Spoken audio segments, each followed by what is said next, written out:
செடியில் இருக்கிற ரோஜா பூவை பார்க்குறதுக்கு ரொம்ப அழகாக இருக்குன்னு அதை பறிக்காமல் அப்படியே விட்டுறக்கூடாது. ஒரு வேளை அப்படியே விட்டுட்டோன்னா பூவெல்லாம் உதிர்ந்து மொட்டெல்லாம் நல்லா காஞ்சு போய் அந்த இடத்துலேருந்து புதுசாக எந்த தளிரும் வராது. இதுக்கு என்ன பண்ணலான்னா, பூ உதிர்ந்ததுக்கப்புறமா இந்த மாதிரி ஒரு சிசரை வச்சு கட் பண்ணி விட்டுறணும். இந்த மாதிரி கட் பண்ணுறது மூலமாக அந்த இடத்துலேருந்து புதுசாக தளிர் விட்டு நிறைய மொட்டு வரும். நம்ம கார்டனில் இருக்கிற இந்த பன்னீர் ரோஜா செடியில் முன்னெல்லாம் ஒரு 10 பூ பூக்கும் ஒரு நாளைக்கு.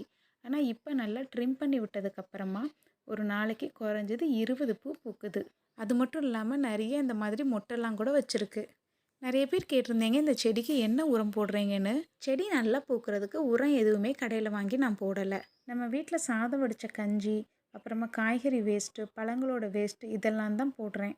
இதை கூட நிறைய பேர் நல்லா காய வச்சு பவுட்ரு பண்ணி போடுறதா சொல்லியிருக்காங்க. ஆனால் எனக்கு பசங்க 3 பேரையும் பார்க்குறதுக்கே நேரம் சரியாக இருக்குது.